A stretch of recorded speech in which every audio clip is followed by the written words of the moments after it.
The Strait of Hormuz is very narrow, just 55 kilometers wide, but it's very strategically important with two narrow shipping lanes.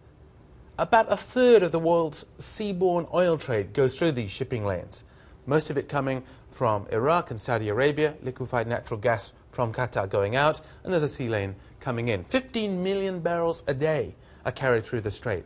The sea lanes that ships use are so narrow that they must even pass through Iranian and Omani territorial waters.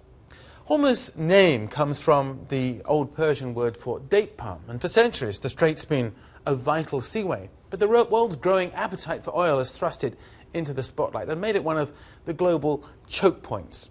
Iran last tried to disrupt and sabotage shipping during its decade-long conflict with Iraq in the 1980s. Iraq had started it attacking Iranian tankers in 1984. The Iranians responded with guerrilla tactics, planting mines and targeting ships that were transiting Gulf ports. So the US began providing military escorts for Kuwaiti shipping.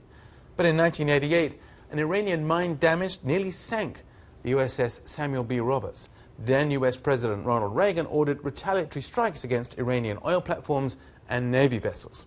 Now today, international sanctions have degraded Iran's aging Navy and Air Force. Tehran would have trouble blocking the strait, and its Air Force would be no match for the US fighter jets or those of Gulf states.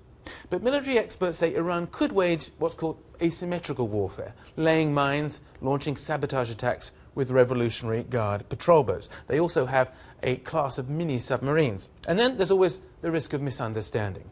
Shortly before he retired as chairman of the US Joint Chiefs of Staff, Admiral Mike Mallon said, "If something happens, it's virtually assured that we won't get it right. There will be miscalculations, which would be extremely dangerous in that part of the world."